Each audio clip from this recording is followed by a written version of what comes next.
I know people. I was going to say I got a guy, but she's actually a female, so I got a female. That's your sister. No, but at the barber's, I got a female. Understood. Okay. I like that we're doing this now. Judah Wickhouse. This chemistry is working. Yeah. We're not supposed to be talking now. It's a Wednesday morning, guys. It's Real Talk with Keith Smith. Thank you kindly for joining us. It's a pleasure to connect with you guys on a show presented by Ross Mortgage and our good buddy, Scotty Moe, Scott Morris. Scott Morris, guys, making dreams come true at Ross Mortgage with financing houses and investment properties. Judah Wickhouse is our director. We've been talking barbershop. It's like barbershop talk. That's kind of what the show is. The show is... I was thinking more along the bar, but that's okay. Barbershop works too. Yeah, it's the bar meets the coffee shop meets the barbershop. Real estate is part of the foundation, but really what we like to do is celebrate and champion Central Virginia. So this is show 444. Oh. And you would think I would know after 444 shows when the director starts doing the countdown, I'm supposed to shut up. So I apologize, Mr. Director, for over-speaking your... intro. What? No, the call to action was quiet on the set. That was the call to action. Yeah. Your daughter would be disappointed. Your oldest. My oldest would be very disappointed. Yeah. I would be scolded for She would chastise you. Let's get Scotty Moe in the mix. Scotty Moe. What's going on? One of the few people that come on the set that can challenge Keith and I for good hair. Scott's hair is great. Thank you. He's got fantastic hair. Where do you get yours cut, my friend? There's a young lady in Culpeper, Jeannie Ventura, who has her own salon, Ventura Hair. I think it's just for Ventura Hair or something like that she's called it now. But I've been going to her for years. She's great. Yeah. So do you really want to do this barber thing? That would be great. We can make that happen. Here's the thing. I'm very particular with how my hair is cut. So you would have to have your person come. I almost would. Okay, then I am. Who is your person? And Scott, would you get yours cut? Yeah. But yours is... No, I'm sorry. Yours is more of a custom job. This is a real estate. It's not like a custom... It's not a high-end tie. It's not a fade. All right. Well, so for years and years and years... This is a real estate show after all. His is a scissors cut. I was going to... gosh, what's the name of the place? It's over there where ACAC is. Chung's? Chung's, yeah. Chung's crushed it. I love the place. People love everything about it. Because you like the hot cloth. Yeah. I want the hot towel, like the kung fu massage at the end. Like the whole thing. I'm pretty sure we just offended somebody. No, they actually do that. It's not time. Go get your hair cut. Come back and talk to me. I took it. Scott is right. So they karate chop your shoulders. Got it. So when I was in Japan, that's like that's a thing. bunch of 100%. And so, anyways, maybe I'm strong. Maybe on what I get. I've had some bad haircut, but I mean, whoever's you're bringing on the show, we've all had bad haircuts. Yeah. Why'd you leave Chunks? Just the same reason you do it. Convenience. It just got to be. That's it. Yeah. That's why do you go get your oil change someplace or do all? I've been trying to get a haircut for a week. So and much I've been poking because I go to his and I was poking in. There's like 18 people waiting, and then I kind of... You don't want to wait. So here's the question. I talked about this on the I Love CVille show. I think this is a market for a mobile barber, where a mobile barber that comes to you can charge a premium versus a barber where you go to them and have to wait. I think we are all very busy people and time is precious. It's a commodity. So we'd pay a premium if someone came to us to cut our hair. Would we not? 100%. If someone came to our office to cut our hair and we didn't have to wait, I'd pay a premium. But what would be the cost you think of that number? What's the number? Well, see, the big thing for them is the time and turnover is. I mean, and it would be an expensive sure they would have to, unless they stacked appointments based on geographical territory. So I have to ask my sister. Like downtown, I do downtowns on Tuesday. I'll have to ask my sister because I know with my real estate license, we have to have a physical address attached to it. Well, no, mobile barber is a thing. Is it a thing? Yeah, it's a legit profession. There's mobile barbering. It's a legit profession. What would be the number you would pay? And then we'll go to real estate. Just out of curiosity. I think the number that they would have to charge would have to be like $150. It's got to be at least 2 times what you would pay at a barber. Well, what do you pay at his? With tip and all, about $30. Okay, Yeah, so I'm saying 5x that. I'm saying like 5 times I'm saying that? I would not $150. I would not pay $150. Yeah. Okay, no. well, think about it. If you're the guy cutting his hair, all right, you've got I'd get to you to come cut my hair here, before I did get that. stuck in traffic, cost of the vehicle, cost of mileage, gas, transportation, getting from appointment to appointment. How many appointments can you fit inside of your day traveling from spot to spot versus having a location where people sit up and sit in a line from 10 a.m. till 6 But then you got to look p.m.? at it the other side from the vendor side. Where does that math work out? Where's the break even for it and all that stuff? But that's so we used to have. This is Jamie Turner, the Central Virginia real estate market. There's no inventory, so go get a good kung fu massage and haircut combo to alleviate the pain of this lack of inventory. Jamie Turner, that's hilarious. Well, Jamie, you just did my slides. We're done. That's Anybody want to talk about I that? would pay somewhere between $50 and $75 for someone to come to me. I'm at $30 right now with my guy. I don't think you could do it. I don't think they could. If you stacked them, where you said Tuesdays we're downtown, and I would only cut hair downtown, and you could go from office to office. So what you downtown. do is you go buy an old food truck. No, I wouldn't even do it. I'd ride a bicycle places or take my car places. I would say downtown. I'd go to the Macklin building. I'd go to the Code building. I'd go to the Enterprise building. I'd go to the SNL building. I'd go to the old Monticello Hotel and be like, if I put Is this on a new social profession media, for you? Is this what you're going to do? No, I'm just saying. I think someone could do this and make $100,000. I think you'd have to work your ass off. Yeah, but I think someone could do this and make $100,000. Pretty sure most people that make $100,000 work their ass off. So Oh, no question. yeah. No question. No question. Speaking of, Yeah. $100,000. Yeah, well, we talked about this. Jamie Turner, you're going to appreciate this. So Jamie Turner is this guy, defense sector. Mm-hmm. Jamie Turner is repping the Pep and Culpeper, bought a sweet spot in Culpeper, like a really sweet spot. Jamie, we were talking about this yesterday on the show. The total direct and indirect regional economic impact from the defense sector in 2021 accounted to $1.2 billion. This is the second largest sector in Central Virginia from economic impact. UVA #1 at $6 billion a year. So when I talk about the alphabets, that's what I'm talking about. We gave you props yesterday on the show. Literally thank you. said your name and the alphabets. Why don't you give a sizzle reel on this and how it could impact Central Virginia? And I'll start by saying this.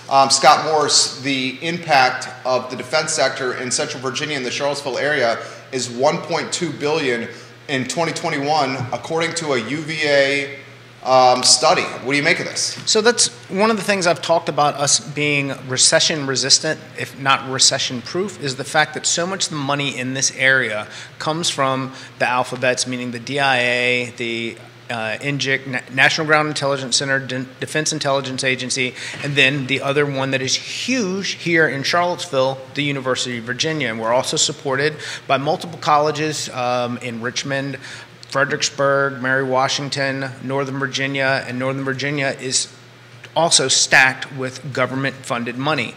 So that's part of what keeps our income base so high, and the fact that when faced huge manufacturing layoffs or tech industry and bank struggles, we are in an area that even if you go back to 2008, 2009, 2010, did not suffer as much as the rest of the country.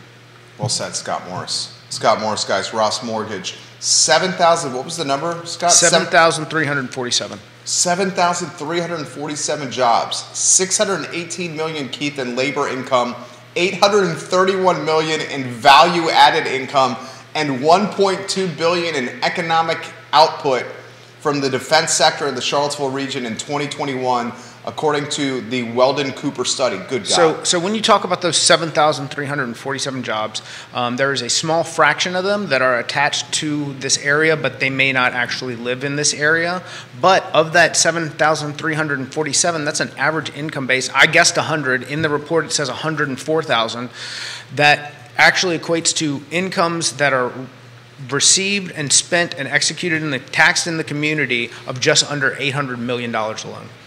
So what I would like Weldon Cooper to do is what Housing Virginia did in 2015 and do a white paper on the impact of new construction on the local economy and local governments, because you'll find, because they did in 2015 coming out of the time of great unpleasantness, much like the indirect and direct costs, when you talk to local jurisdictions or local elected officials, they think housing has a negative impact on the local economy, and that is not the case. So, but these two are tied together, right? So, if you don't mind, I think real estate may be three here. I thought, and still, you guys are incredibly impactful. I thought real estate was two, Central Virginia. That's interesting. Yeah, real estate's three. But it makes sense because we learned from Dr. Lisa Sturdivant that real estate was number 2 in the Commonwealth from economic impact. Defense spending was number 1. Yeah. So that would then make sense. No, local government. So they lumped everything they together. called government? It wasn't Yeah, they lumped sector? everything together. It was Government, defense, all that kind. Anything that's had a government title to it was all lumped into one thing. But you're 100% right. Well, it's interesting because the slide I did for today, CAR put out its first quarter report about a month and 3 days late. No comment. We're going to take the high road. We're going to take the high road on that. So what I did just quickly this morning, and this ties into this, if you don't mind putting slide 1 up, Judah, I'd appreciate it. Thank you, sir. So if you take a look, I just broke down, this is Albemarle County, the end of the first quarter and the end of April. This is dollar volume. Detached, no new construction is up $55,000, 11% from the end of last month to now. So everything that is closed now is up 11%. New construction about 6%, 49 grand. The big winner is attached. No new construction is up 29%, and attached new construction is kind of flat, right around 1%. I think that's really a volume issue on that one. They're still trying to build stuff out of the ground. But look, if you're doing 6 figures. What are you affording? You're affording a $600,000-700,000 house, right? What kind? What? I mean, if I'm working, let's unpack that a little bit. Please. So if you are single income, and when we say 6 figures or household, like you're the only provider, and your partner is. Stay-at-home parent. Stay-at-home parent. My household. You're probably in the $400,000 range. In today's interest rate. Yeah. If we're got a couple digits in front of that 6-figure, and or there's multiple incomes, then you're in $600,000-700,000. So this topic is resonating with people. This Virginia business story is fantastic. It has not been reported on by any other media outlet, so you and I and Keith are talking about something that people care about because other people have not unpacked this yet. Of the 7,347 jobs in the defense sector in the Charlottesville region, the average salary, according to this article, is $104,000. Okay, so a lot of folks are asking questions. This one from Albert Graves in Crozet. He says, Scott knows a lot about this. How many of those hires at these agencies are local hires? Aren't most of their employees recruited from DC, Quantico, FBI, DOJ, and the military academies? Basically, he's saying these are folks from outside the area coming in with big salaries and taking up real estate. Well, I think you got 2 parts. You got folks that are still in the service, so they're not going to be quote unquote big salaries. But there's folks that get out of the service, take their talents, take their top secret level 1, 2, 3, whatever they are on it, and their work, and come here and get these huge salaries. I think that's what you're seeing. Yes and no. I'd say that some of what you see. So let's to the point of the question. Sure, they are going to be people who are brought into the area, but at the same time, how many people are qualified for the positions locally in the area, knowledgeable about the employment and applying for the work? That's a question all of its own. I mean, it's a niche part of the ecosystem to begin with. Most of these people are carrying some form of security clearance from secret up to some higher form of TS, and TS being top secret based on what they're doing inside of the community. There's multiple contractors. The Buffalo Group is a huge one where there's intelligence analysts done, and then you've got a variety of things that are done there. And they're all at North Fork, right? They do a lot of background checks there. There's They do some. So now the National Ground Intelligence Center actually has a hotline if you're based overseas and you're deployed somewhere, where you can pick up the phone at one of the MWR facilities, Morale, Welfare, Recreation, or and contact. You call a local 434 number. You get a dispatcher that picks up like it's 1962. Yeah. Says, "Hey, how can I help you?" What's wrong with 1962? And, there's nothing He wrong knows with a lot that. about this. It's a reference. And then you say, you're making a cost-free call, and they're not plugging wires like they did back in the day, but whatever they're doing, they're connecting you to the local number that you're trying to get in contact with. It's like the Netflix show The Night Watchman or The Night Watcher. Have you seen that on Netflix? It's a limited series. It's damn good.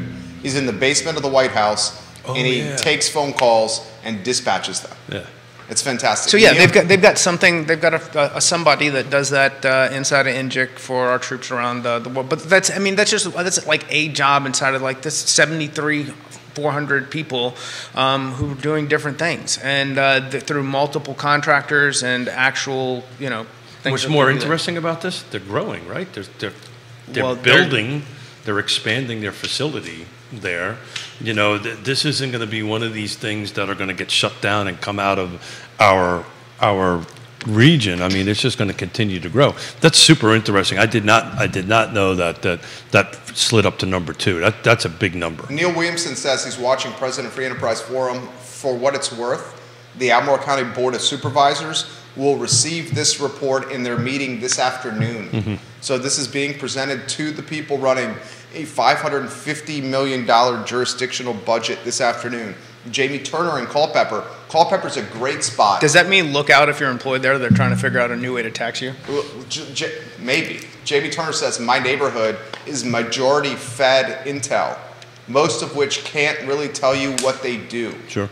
His neighborhood in Culpeper strategically positioned because he occasionally has to go to Northern Virginia. Sure. And this is a high dollar neighborhood there. I mean, the neighborhood in Culpeper over there.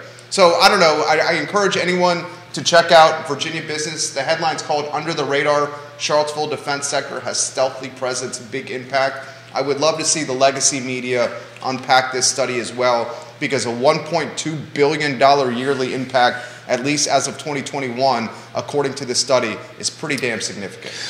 Well, you've been talking about this forever on the show, right? The high-tech jobs that are coming in here. This is a huge number, right? This is a lot more than we were talking 100, 200 employees. I just never realized it was this big. I agree. Because especially learning from Scott. Have you ever been on, you want to just get a feeling of it? Be in the rush hour, in the work in, work out traffic going through that stoplight area right there. It's a huge choke point for people who make. And they're all coming back, because during COVID they were away. Because I know I talked to Trevor Howard all the time. Trevor Daniels, thank you, Trevor Daniels. Got the wrong Trevor. Sorry, Trevor. Talked to Trevor Daniels all the time. They're all going back into the office now. So back to that folks come in and out. But to the point here is, look, I just took a look at the dollar value, just single family detached, no new construction in Albemarle County. The median sales price this last month in April was $560. So at $560, what do you think the family income needs to be on that? Rough back of the envelope. I mean, it's a little bit above what we're talking about right here, but if we have 2 folks working, that's kind of the buyer profile. Would you not agree? I do agree. There you go. This comment right here, and let's unpack this comment. I slightly disagree with you here, Albert Graves. Slightly disagree with you. He says, so if a majority of these employees do not come from the local area, they are not really contributing to the local economy. Do they live here now? That's what I'm saying. They live here now. Where's so I think maybe there had to be a clarification. Are we talking about migrant workers who are lining up at Western Union and sending all their money back to their home country? Or are we talking about people who are eating at our local restaurants, paying local taxes, and spending money at Target? So let's try it a different way. Yeah, he then says this. Scott just said on the show that a majority of the employees commute here and don't live here. No, look, I didn't say that. I think here's what it is folks are coming new to the area with their $104,000 average salary, and then they're setting up shop here. Are they working here 365? No. Are they having to move? Are they having to travel for their job because they're in the intelligence business? Most likely. but they are living here and paying taxes on real estate. Well, that's what they're doing. They're moving from different areas. They're coming in here. It goes back to, all the other companies that we have here, Apex being one of them, right? That's what's happening. They're recruiting people in that world. It's a little bit different. In this world, you've got to have your TS clearance really just to get past the front door. Past the front door. But once that happens, that's what folks are doing. They're coming out of the service, which is a huge percentage of them, right? So they're relocating from someplace else. We're getting a phone call. You're getting a phone call. Hey, I got a VA loan. Let's go ahead and buy a home. So I think that's what's going on. And back to my comment in the conversation I had with a couple of guys or folks that work there, they're all back there. So they can't work from Nelson County in their basement with their high-speed internet anymore. They physically need to go into the shop. But I want to jump back to this point about commuting to the area. Yeah. There's a huge percentage of people who work at the university, who is another huge driver. Where do they live? The other side. Fluvanna, Madison, everywhere. Yeah. It's such a bizarre, seem like just out of touch comment to make as far as. For the people who are working, they can't afford to buy in the city of Charlottesville. We already talked about that and that's your police, fire, nurses, teachers, for the most part, unless they've been there for 20 years. Your new employees aren't coming into the area making affordable purchases. They're purchasing in the outskirts and they're commuting into the area to begin with. Carly Wagner watching the program. Hey, Keller Carly. Williams, Alliance's finest, and we'll get to the Q1 report that folks are asking us to unpack. Carly Wagner is saying that from her experience, the folks are here. Carly Wagner says, I'm going to read her comment specific. Carly, we like when you watch the show. These folks are buying homes in the area and relocating their families and spending here, so that's a huge contribution to the local economy. She also says, all the folks I know that work in this area live in this area. Well, that's the term direct and indirect, and that was to my comment about the housing impact. So there's direct and indirect expenses on that, or expenditures, I should say, that they're going ahead and do that. And what do you think of this comment from Lonnie Murray? And this is Lonnie Murray who's making a comment as a citizen, just as a citizen. He says people relocating don't necessarily increase the tax base. Business relocating does. When people relocate, they create infrastructure demands, and the taxes on real estate are less than the average cost of those infrastructure demands. So that was to my comment about let's do a Weldon Cooper reboot of the 2015 white paper. So go ahead and you can Google it. It's Housing Virginia, its impact on local governments and economies white paper, and it's pretty well done. But it's 2014 data. It's not current data. I would love Weldon Cooper to go ahead and do that and find out, does it really do that? Does it really have these impacts directly to it? And usually it goes, I had this conversation yesterday with a couple of Fluvanna County Board of Supervisors. So there's as far as direct dollars to jurisdictions, to counties, it kind of depends on where your appraised value or your assessed value is, right? And how much money you're contributing and so forth and so on into it. But I would love, there should be a formal white paper on that. I need to understand more of this. Lonnie, I'd love to unpack your comment, Lonnie. I love when you watch the show, Lonnie, because you're so knowledgeable. Yeah, I think what he's saying is... Help me understand what he's saying here. Yeah, so your next question? Yeah, no, I want you. Yeah, so I think what he's saying, this is what most people say, is that more is not better. As far as the impact goes on the roads, water, schools, the typical, I'll just use the term NIMBY because that's usually what it is, folks to not want to have more development there, which is, I get it, I understand it. A white paper saying, okay, does this really do that would be helpful. So instead of a couple of folks talking out a microphone, it's actual Weldon Cooper doing the data for it. But the reality of it is you've got 7,000 jobs here, or people that are making $100,000 plus, which according to Scott is let's say a 450 purchase in today's environment, probably they have two folks working, which means they're closer to a 5 or 650 or whatever that number is purchase, and all that's going to do is drive up the prices of everything without getting the inventory, which was a word that I thought we weren't going to talk about again when we continue to do it on that. So I don't know if I unpacked it good enough. No, I think you did unpack it. So Warrior AG, Albert Grays, and Lonnie Murray, a little, they're asking good questions about the study. Sure. We're going to have the study, well, we're not presenting it, but the study will be presented to the Board of Supervisors this afternoon. So we'll see how they unpack it. This comment from Mr. Graves. Is it going to be a presentation, or is it just going to be a question for Neil? Is it going to be a presentation or just in their package? There's a difference. That's a great question. Neil Williamson, can you offer some insight into that? What kind of presentation will this Weldon Cooper Center study on the defense sector, what kind of presentation will it be for the Board of Supervisors? Scott, what's on the mind over there? I see the wheels turning. I'm dealing with some in terms of well, and I'm also curious. So He's making a Fed deal. expected to raise interest rates 1/4 point. We got some good things happening in the mortgage-backed securities market today. So pricing's improving, but at the same time, kind of wonder, is there an okey doke here? Do we get to 2 o'clock? And because we've been in the quiet period from the Fed, meaning that we've had a lot of room for speculation from investors and the market itself. Does he come in and does everything get hit with a sledgehammer at 2:30? So this is an actual, to jump in, it's an actual presentation. I'm looking at the board. He just said that. Yeah. It's a presentation today. So that's a big deal. Yeah, it is. 2:45 today. That's a big deal. And he confirmed it's a presentation. I might be there today. I want to get a second sizzle reel here from Scott, Judah Wickauer.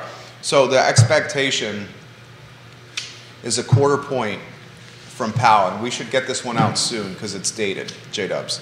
The expectation is 1/4 point from Powell this afternoon, and then maybe no more. How does the market respond to that? So I think what they're looking for, or what is expected, is going to be a hawkish pause. So that's going to be Jay Powell coming on, and they're going to have the 25 bips that we're expecting today, and they're going to say, Maybe. we will determine our future increases based on market conditions, but we are committed to fighting inflation. So they're going to leave the next increase on the table, because if they do that, I think the market reacts as if we're entering cutting territory sooner than they probably expect to be, because I think we are in a higher for longer future. But if there's any recourse given, or they mention a future bank epidemic on the horizon, that the equities market takes off, and we see a very huge fall in mortgage rates in the short term. But I don't think they allow that to happen. I think we're in the hawkish pause is going to be the mode. So I wanted to ask you this question and share some information for a quick discussion. So how are you predicting your rates? Are you still seeing them dropping below by the end of the year, going down? Is that still your read on the 30-year mortgage? I do, and I think there's a couple components there. I think if we do we've had 4 major bank failures in the last 90 days.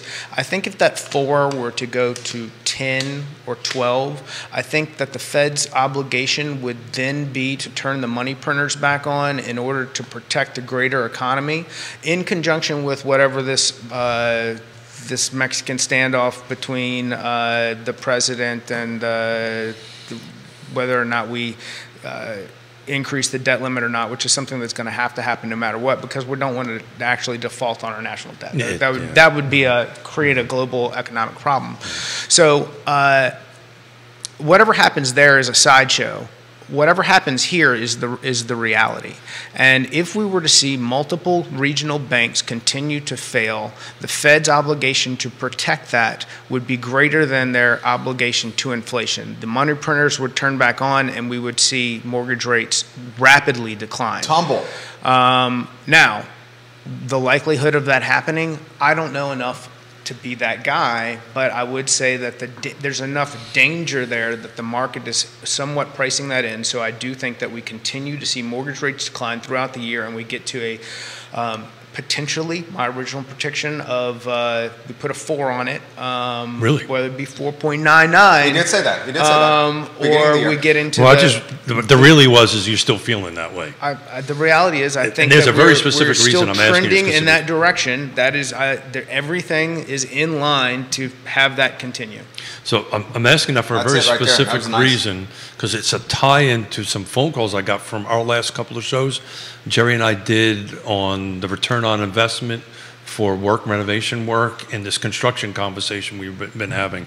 So since, what's today, Wednesday, since Monday, I've had several phone calls from folks that are they're projecting that the interest rates are going to drop, and they want to do some renovation work to their houses to get them back on the market. So we've been talking about this for a while, that will the interest rates drop enough for people to put houses? I was kind of poo-pooing that whole idea, to thinking that wasn't going to move the needle, and I've reversed myself on that now. And it's not a lot; it's 4 phone calls, but it's enough to say, "Hey, tell me a little bit about this HVAC thing that we talked about, so forth and so on. That I want to put my house on the market and get ready for the next 60 days or."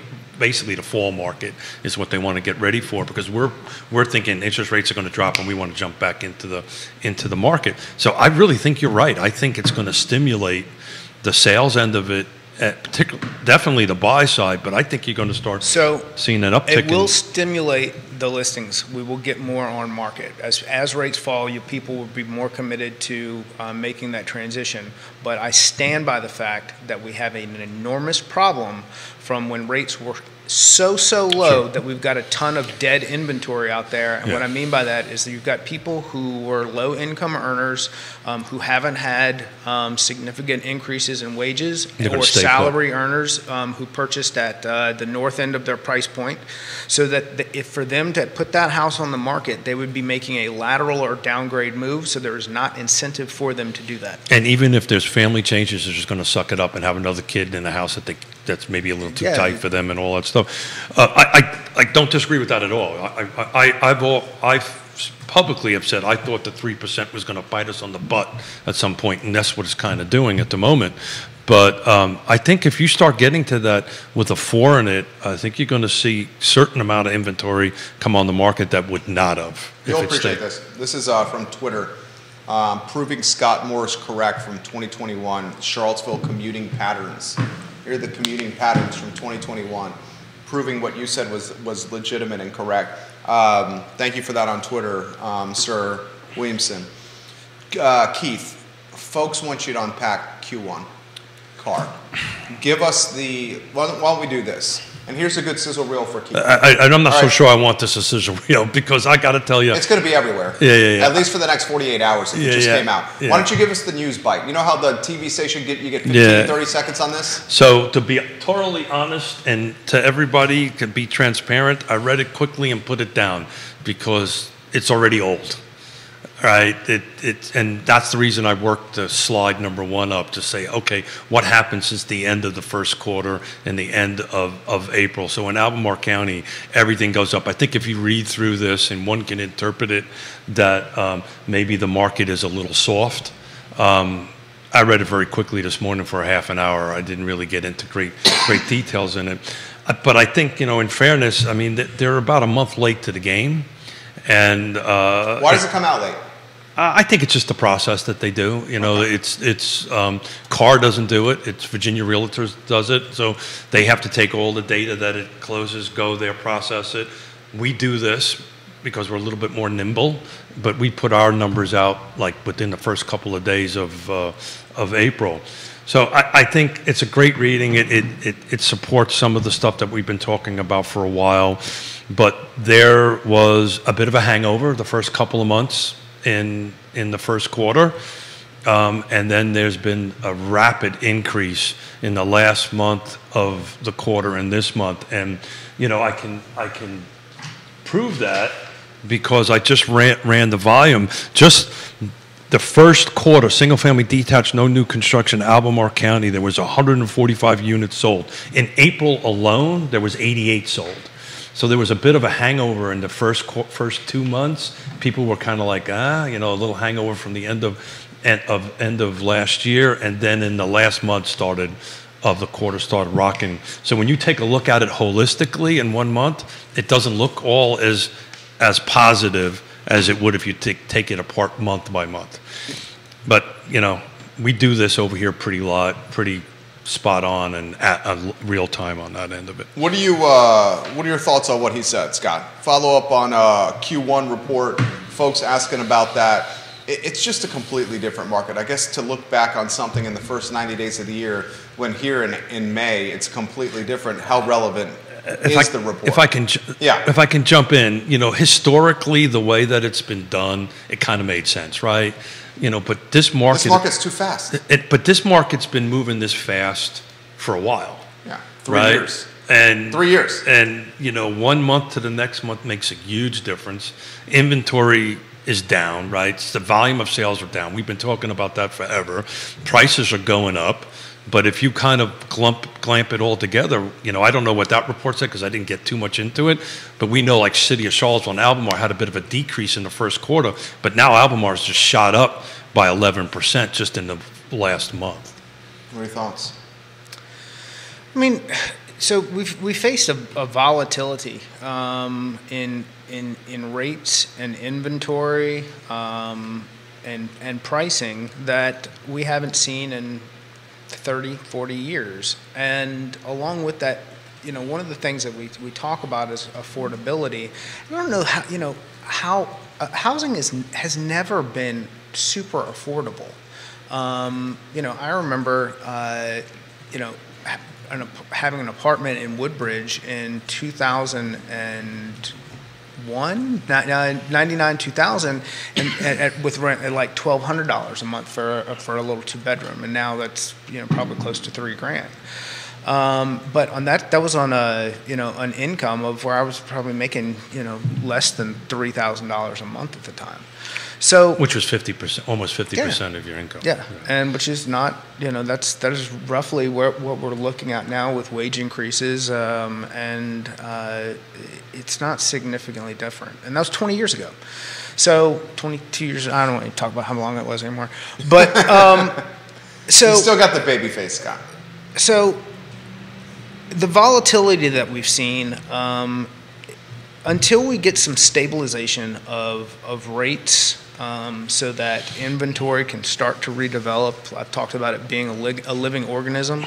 By redevelop, you mean come on market. Come on market. Yeah. Grow. We're going to continue to see price appreciation, and we're just for the fact that we've got more bodies than we do rooftops, and that is what's continuing to drive things, and that there's not a lot of headwinds to change that. I mean, or winds at our back to change that. To your comment, more bodies than rooftops. Carly Wagner and Albert Graves having an interaction on one of the 15 Facebook pages. Carly wrote this: housing is expensive because it's scarce. Yeah. Demand is higher than supply. There you go. To clarify, most of the alphabet agencies this report is about are in Albemarle County, northern Albemarle, not CVille. And most of these folks live up in that area. Literally, there are not enough homes in the city to house all these folks. Yeah, I mean, and when you showed me that chart from Twitter that said, roughly 10,000 people inside of the county, have jobs that exist here, 35,000 of them commute in from surrounding counties, and then we've got another 10,000 that go out. And my brain was like, well, we've got 60,000 people here. How come? Well, they're not all working. So that is basically what it looks like, and that has grown over the last 20 plus years as the surrounding counties has filled up to be bedroom communities to support Charlottesville. Well said. And that's also part of what hinders economic development inside of those areas, because when we talked about haircuts and we talk about convenience, where are you going to, everything that you go spend your money on that is service driven is based on how easy it is for you to do it. And if it's easier for you to stop at Wegmans or Trader Joe's or Costco on your way to or from some work depending on what you've got going on, you're not going to go spend that money at Lake Monticello because you've already packed that stuff in your car because that's when you did it there. So trying to create economic growth that developers preach to the counties that's going to happen when we put more bodies there. Well, if most of the people are working somewhere else and just residing in this area, you're going to get something, but you're not going to get it all. I see. I love when Scott's like this. I think that was a great take. And well thought out and succinct.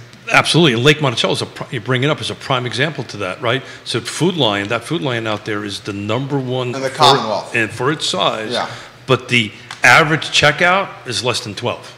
Less than $12? No, less than 12 items. Oh. Right. The average checkout at the Lake Monticello Food Lion is less than 12 items.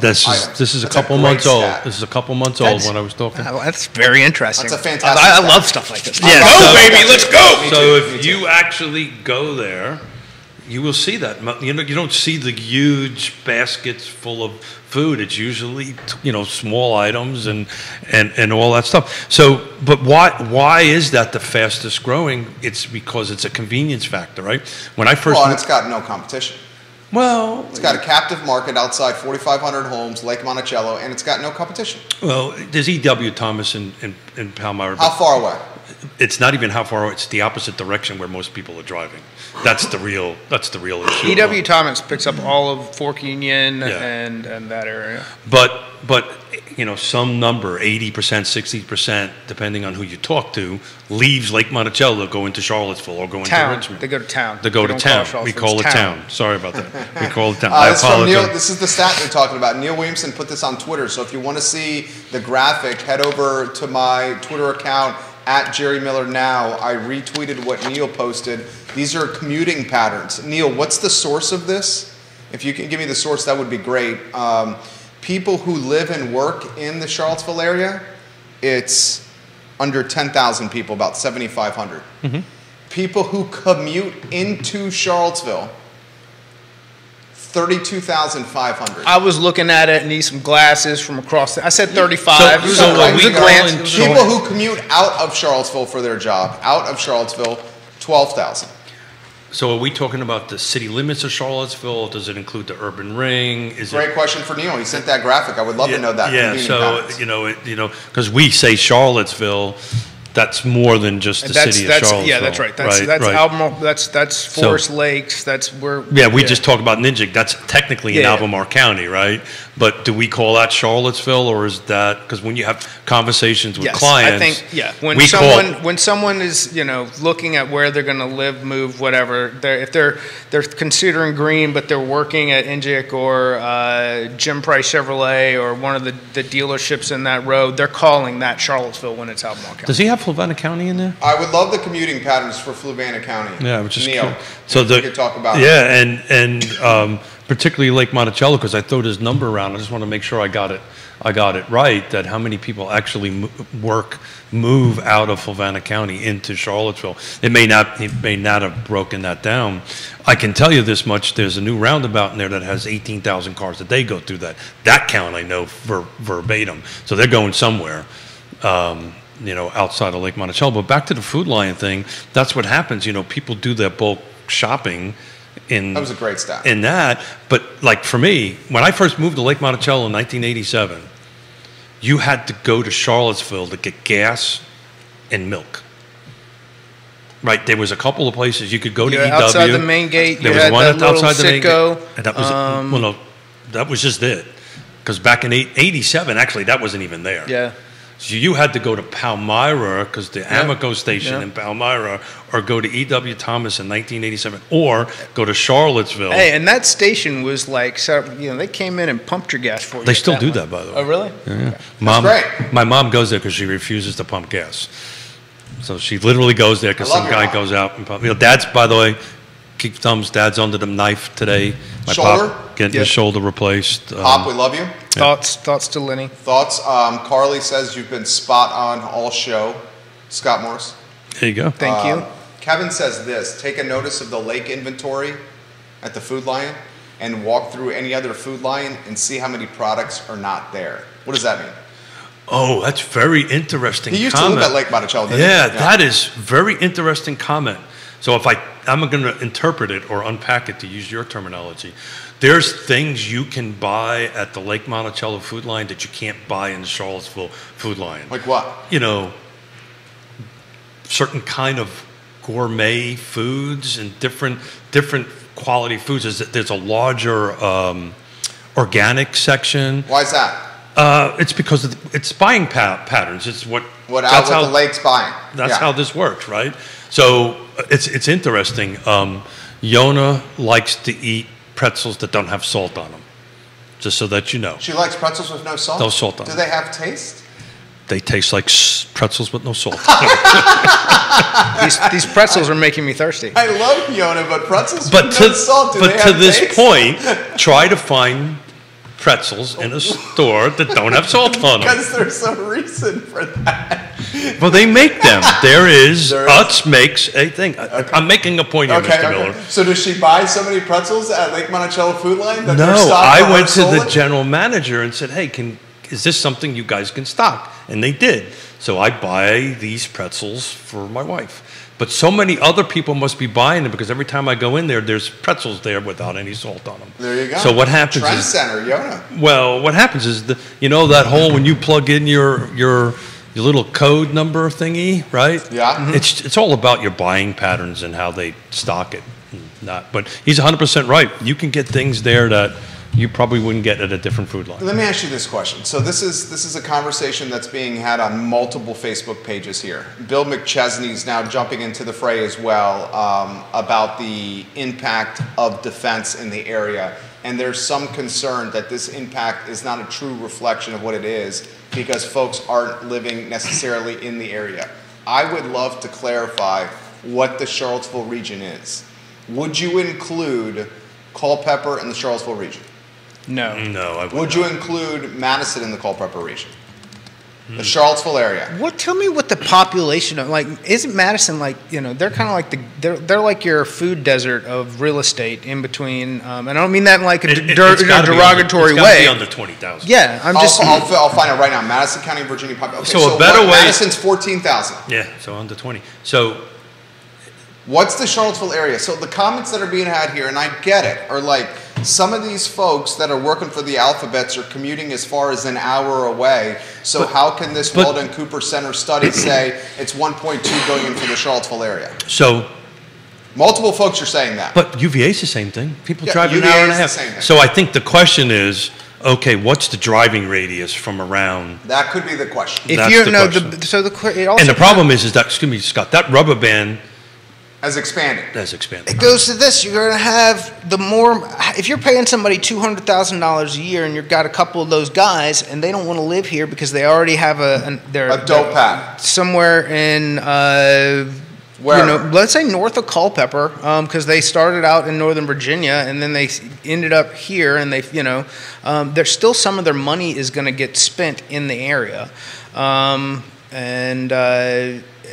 I think it just goes back to the UVA thing. Like, depending on how much and what they need, people will make the commute. Here's a great question. Are all 7,347 people living in Charlottesville? No, but the economic impact from them being here and the majority of them being here, let's say it's 80% of them are in the area. I think that I think it's very significant. So we should tag Trevor. And the only reason I don't want to speak. I don't want to speak for you. The gentleman that I interact with, I know appreciates his anonymity. Roger, got it. So deep throat here? Or? No, that's not. He's not. Got it. So we can make some phone calls. At least I can. And know this information for Friday. Say, okay, tell me in your shop how many people are driving an hour and a half away that you know. It's informal. It's not scientific. But I think the distance of driving is the question, right? And as the market gets tighter, inventory gets tighter, right? Prices go up. That driving is going to go further. Who was it? Quentin Beckham. Was it Quentin Beckham that said we're going to fly? Do we qualify? Qualify now? Yeah. And to Scott's point, as the salaries go up, right? they might be okay with that drive. We had somebody chime in, I think on Monday, that moved on the other side of the mountain as a teacher. And that traveling is eating in, is becoming costly for them. If I'm on the other side of the mountain. Charlottesville City Schools, live in Augusta County, I think he's living in Waynesboro. That's like the bell I'm ringing here. Yes, that's the point. The teacher did indicate, though, and I'm not going to say, I'll just say Charlottesville City Schools, that it's pretty difficult to make it in this scenario because of the cost of gas. He is pretty much paycheck to paycheck. Yeah, and it's interesting. So with that said, if he was living here, he would be underwater. He would be underwater if he was living here, and he acknowledged that. Well, it's to the point though that a UVA degree, elementary teacher, decade and change in the business, living in Waynesboro, is paycheck to paycheck. So I'll leave the elected official's name out of it and the jurisdiction out of it. But I had this very conversation yesterday with one, and you know what their answer was? Well, just get somebody else, to marry somebody with or partner up with somebody who's making the same amount of money. They didn't say that. I swear to God, that's what was told. What did you say? Because you have of course they did. They're out of touch. They don't give a shit. That is. What did you say to that? I gotta get the angry elf thing. That's not angry elf. That's not angry elf. You're the one talking to someone in this position, and that's the position that they take. Well, so that's a lack of. Let's say that could get. These are your elected officials, folks. You're able to just marry somebody and find more money. It was. The comment was that they need to get somebody else to live with them so they can afford to do it. So basically, you got to get married in order to afford a home because now your salary's doubled. Let's call it $100,000, and now you can afford it in this particular rural. So there's something that I tell someone when they come to me and they've done the work to get qualified to purchase a home, and they're super income limited, and I use it in a much softer way and say, look, here's your situation. There was nothing soft about this, by the way. But and joke around like they're like, well, how do I make this work? And these are typically people who do not have a higher education degree who are trying to do this, and it's like, well, and these are typically young individuals also. So they get the joke here, and where I'm going with it is,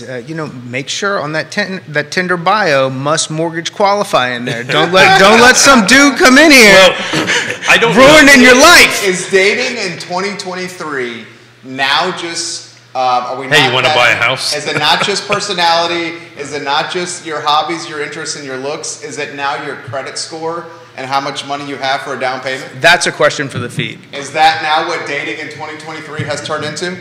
Are Gen Zers saying, all right, I don't care what your hobbies are, I don't care what you look like, I don't care what you're like in the We need to buy a house. All we need is a good credit score and some money down. So, that would be crazy. If every joke, there's a little bit of what? A little bit of truth in every joke. Obviously, we're joking. But I wrote this down. I just don't know if this is cyclical or not for us, but the last half a dozen listings that we have were all divorces. Because they couldn't afford to stay in the home. Or it was a life change. The house was part of the settlement. We don't want to get into those details. We don't get into the details, but I will tell you of the last half a dozen listings that we've had, we're sitting out at a table with the partners who are divorcing, and now we got to figure out what to do with the home, right? For them. Sounds like it's selling. Well, Hammer Helmer giving Scott props. That's a great name right there. So that's interesting. I'm wondering if part of that joke, right, is people are doing this just to buy a house, and then all of a sudden it doesn't kind of work out, and they're trying to. I don't know, but it's weird. 6 of the last listings we got were all divorces. Jennifer Carini, no joke. This was a conversation on a second date that I had at Fitzroy on the downtown mall. I love it. We legitimately asked about down payment and credit scores because we're each trying to buy a house. Yeah, boom. Tinder bio, must mortgage qualify. How old are you, Jennifer, if you don't mind me asking? By your profile, I would estimate that you are in your 20s. That was a fantastic comment. Thank you for commenting today. Well, in every joke, there's a whole bunch of truth. I'm a single income family, but live in beautiful Crozet. I have to work 2 jobs, 60 to 70 hours a week to make it real life. Yeah. This is from AG watching the program. AG, how much of your salary percentage-wise goes to your housing costs? I bet you it's over 50%. Albert, is half your income going to housing? You don't have to answer if you don't want to. Yeah. Completely your call. He lives in Crozet. I asked the question for a reason. Is that you know they're working 2 jobs to afford it, and it's much more than. I've been having this conversation with Judah Wickhauer, director of this Fine and Fair talk show, has it been 6 months now? Central Virginia and the Charlottesville area is a 65-hour work week. Yeah. It's a 65-hour work week town. A lot of people don't want to hear that. Yeah, but we do that just because of the. Oh, I mean, we're also owners. So Judah says you own the business. You work those hours because you own the business. You own the business, you own the business. Yeah. We work those hours because we own the business. This is from Carly. It's a harsh reality, though. The single income family has become a privilege. It is undoubtedly challenging. Jamie says the best food line I've ever been to is the Lake Anna one. He also said the same thing about the Gordonsville Food Lion. They have way more than the town of Orange Food Lion. So it's on Food Lion is to me like one of the most interesting grocery stores. It's the variation that you get from one to another. Well, I'll put it really in perspective because I used to live in Redfields. The Food Lion on 5th Street Extended caters to a Hispanic clientele. So the Hispanic offering is one of the best I've ever seen at the Food Lion on 5th Street. But the Food Lion on Avon, which is in the same spot, a road right over parallel to it, very different, is catering to Mill Creek and Lake Renovia, the $500,000 neighborhoods. And that $500,000 neighborhood has an appetite from food that's very different than the Hispanic buying on 5th Street. So they're completely different foods. It's completely different. And interestingly as well, and this is a conversation for another day, the Food Lion on 5th Street is the only Food Lion I've ever seen where an armed guard stands at the door every single night.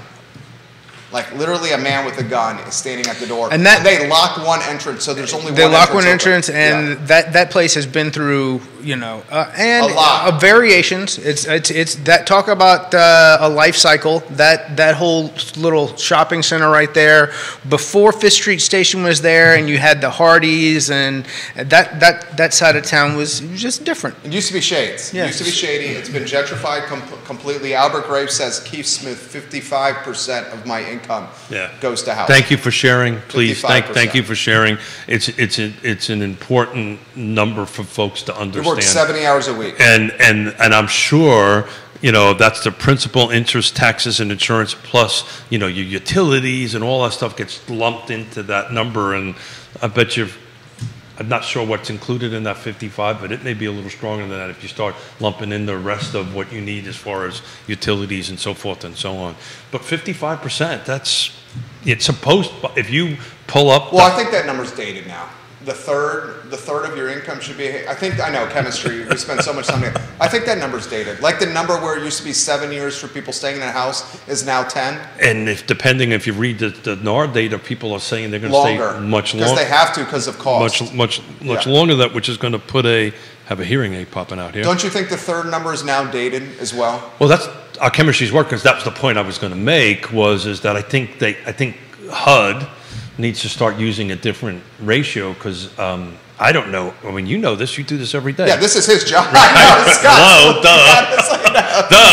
Scott's going. How about me, guys? Scott says, I know the financials of everybody. Go ahead, Scott. I forgot he was here. I was at the chemistry. So I would say the number of people that qualify and purchase at greater than 45% is probably 80% or better of my business. There it is. So to your point, that number should change. And I would say, and the number that it qualifies over 50%, between 50 and 60, depending on loan program, is somewhere in the range of 30% of what I do. But that's only the PITI, right? You're not taking into consideration utilities, electric, right? HOA cost, and that number I bet you is higher. HOA is included. HOA is included. Got it. But what's the number that it gets to the point where it's impossible to do the deal? So any FHA, anything over 56.99. VA has some leeway there depending on what residual income looks like, and that, I've got approvals as high as 65-70%, but then you got investors who've actually got to agree to buy at that point. So typically around 60% is your cutoff VA. But to that point, 93% of all VA buyers have average credit score of 735 or higher with an income of $85,000 or greater, and close at a rate of 97% versus 98% on conventional loans. So the product itself, the borrower, the strength of buyer, very, very high in difference to how many agents perceive the product itself at 0 down, and they look at it as having additional appraisal problems and impacts when really you've got more rubber band room, meaning that, if this came back this way, what do the actual comps look back? Can we go for a reconsideration of value? Your Tidewater's enacted so that we know if we have a problem, we can actually reach out, gather all of our data. We've got 48 hours to attack the problem. It's such a great product for the people who qualify for it, and it's people who truly earn the option to get in with no money down and own a home. And with Injic being here in our circle, we've got a huge platform for those buyers as well. I love that you're a champion of that. He's a veteran himself, Scotty Moe. You are 100% on point today. The insight you just provided, valuable. Jamie says it's funny, but my friends and I joke about dual income, no kids being a life hack early on. And they actually haven't. Dinks. Yeah. You knew about the dinks? I know about the dinks, I didn't know baby. about the dinks. Scott in the know right there. The acronym is DINKS. Dual income, no kids. It's an early life hack in this competitive real estate market. Did you hear that, Keith? Dual income, no kids, a life hack for today's Where was that? Market. 1988. We didn't need it. Dinks has been a thing since Yonna and I since the 90s. Dinks has been like an acronym that's been around for a minute. I've never known the DINKS acronym. This from I'm going to butcher your last name. Is it Bobby Lou? I think it's right. Bobby says this, he goes, so you're telling me I have to marry someone, I have to have nearly a perfect credit score, I have to have 6 figures down, and I have to pick a house that I may not like. That's the Central Virginia real estate market. I'm not saying that at all, but I'm saying if you got all of the things, you're going to get a better house. And you don't have to get married. Right? You don't have to get married. You don't have to get married. You don't have to be yet. Are people going to be buying houses now? Are people going to be getting married to buy houses? Are we going to see marriages? I mean, that's like so people get married to move out of the barracks in the Marine Corps. So no, I really think that's it. I think it's all the reasons. Well, that is, and especially or especially in the old school environment, pre-cell phones, where you couldn't be like, "Hey, see you in 15 minutes." I think that Give me 5, brother. Scott's on today, dude. He's on doing point great today, man. I think that we've carried the show today. Long been in an environment where having dual incomes got you an easier lifestyle. That's how we did it. 100%. And we just... And when I talked about 20 years ago, housing affordability in Northern Virginia, being a concern, is equal. Housing has never been affordable. When we talk, we beat up I do hate the boomer take on, 18% was an interest rate. It's like, cool, the house was $40,000. I know. But at the same time... This is where Keith says my house was $110,000. Okay. And that was a lot then. It was more than 125. Okay. 125, sorry, Keith. But your average... 18%. You're left-handed, Keith. I'm left-handed. That's this hand, by the way. Your average income at the same time was significantly lower as well, my point being there is it wasn't affordable then either. You just traded one thing for the other. The only way we were able to make it work, to be perfectly honest with you, was I had my parents living close to me because we couldn't afford daycare. Yeah. How much? That's such a huge problem now. That is daycare. something that everyone faces, and the cost per kid is insane. And I used to bring the kids with me to the job sites all the time. So what we frequently That's see how they learn how to is curse when and we spit. talk into I've met your oldest. what we frequently see is But they can operate equipment. you've got a parent Better than him, by the way. who's in some sort of flexible work environment, who's trying to work and stay home with the kids, or they're trying to come up with some creative way for daycare, or you've got two people working and one person's job is basically just supporting the child care anyways. That's where we were with my wife and I. Like my wife, if she was going to go in the workforce, that would be paying for childcare. So at that point, we're like, why don't we have the lady that loves our kids more than anyone with them? Well, tag instead of doing the childcare. So tag Harry Tyson. What was the number? 4,000. I remember he told us at one time they're paying $4,000 a month for daycare for two kids. Harry Tyson, are you watching? Jump in here. I believe the number was 4,000. 50 No, G's, jump in Connecticut. 48K a year. Yeah, that's just daycare for two kids. I mean, that's astronomical, right? And one parent is working to support that, and the other parent is working to support the household expenses. But look, to Scott's point, and this is a question that's come in for Scott. How much easier is your job with getting people financing when it is dual income? How much does alleviating the risk of loss of a job of one person help with you with approvals? So it's not about. It's a good question. It's not about the risk of job loss, because when we do a verification of employment, is your employer replies that your employment is likely to continue. That's really all that matters.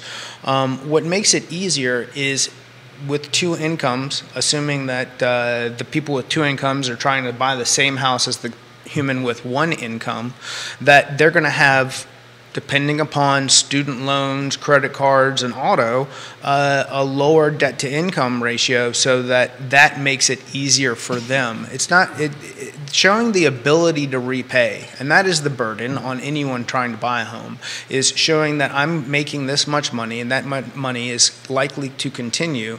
Showing the ability to repay is the most important part. Plus the appraised value. Well, and the appraised value of the home, certainly there's other factors, but that is the most important factor. Scott, you're on point today, dude. Well, that goes back to the divorce conversation, right? Because I had a conversation with a previous client we helped that they had a divorce. We sold the house. We helped them buy two things. And I was having a conversation with them yesterday, and he goes, I can't understand. When we were married, had two incomes, we could afford taking care of the kids and whatever we do. And now we're split, we can't. And then I said, well, how much you paying in your mortgage? And then we found out the housing costs split apart was what was driving them down from their cash flow. But yeah, it's a funny thing, man. Dual incomes or dual dinks. Dual income, no kids. Dinks. Carly, my boss says if you can afford daycare early on in your career, college should be easy to afford late in your career, unless you really mess up in life. Well, no joke, our family daycare and our private elementary school is the same, if not more, than the cost of college. And it's always, to Scott's point, it's always been tough. This is why you need trusted advisors. That's why you need somebody like Scott or anybody on the partners tab over at Real Talk with Keith Smith to help you sit down at that kitchen table and kind of come up with a game plan. I still wholeheartedly believe this is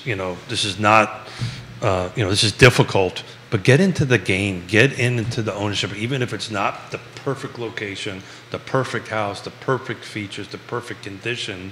You're going to start building equity, and then you can start kind of getting that cash flow going in the right direction, so that maybe you're not at 50%. It's going to suck for the first couple of years. It did for us, right? You ever heard the thing where went on a vacation the lady walks up to the guy smoking cigarettes and She goes, how long you been doing that? And he says, 20 years. And she goes, well, how much do they cost you a day? I do this they're with about, Judah once a They're month. about $5 a pack. Wait for it. And she goes, well, and she does the math in her head. She goes, well, if you weren't spending your money on that, you could have bought a Ferrari. And he goes, yeah, well, where's your effing Ferrari?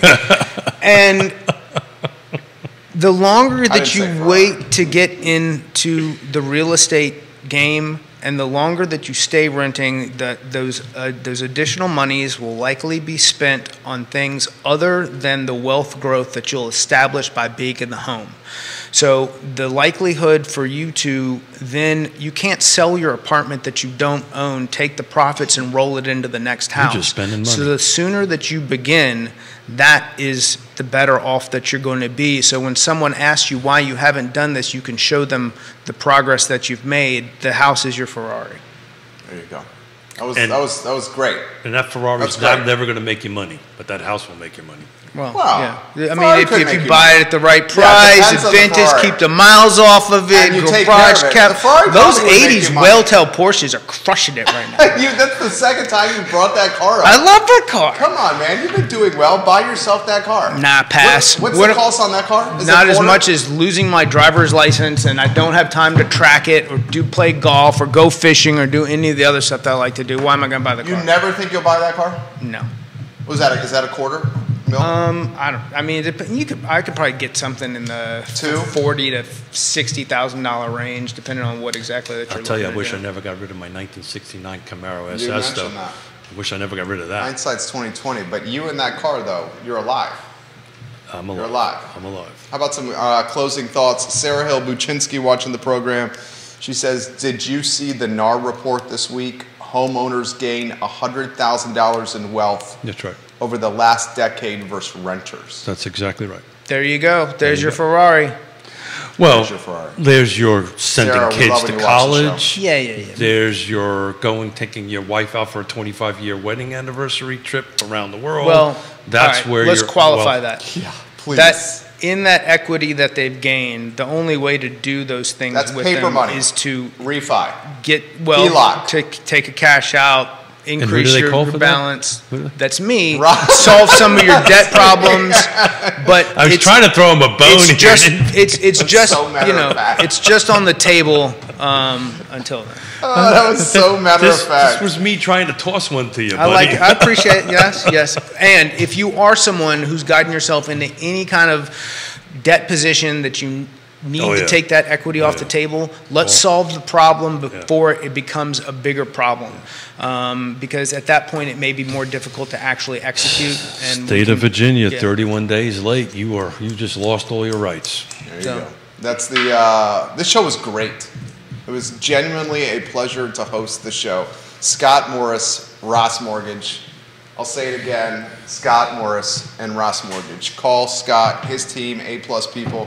Keith Smith helps people buy and sell houses. He's a realtor. Believe it or not, yeah, Yes, that's what I do Realty for a living. Partners. So if you need a realtor and you need a loan officer, this is the team right here. Friday, Just me Batman and you. and Robin? It's Batman and Robin. We're going to have a lot of fun. Don't know what we're going to talk about yet. So if anybody wants a topic, I mean, the NAR report would be great. the Yeah.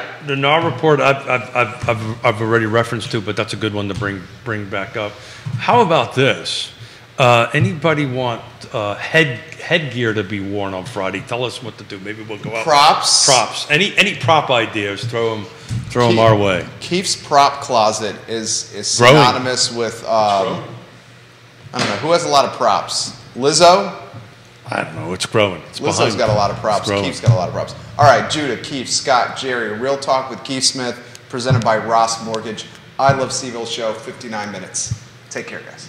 Well done, boys. It was fun. Yeah, had a good time as always. Very well done. Scott, give me a high five, brother. Yeah, Scott, you're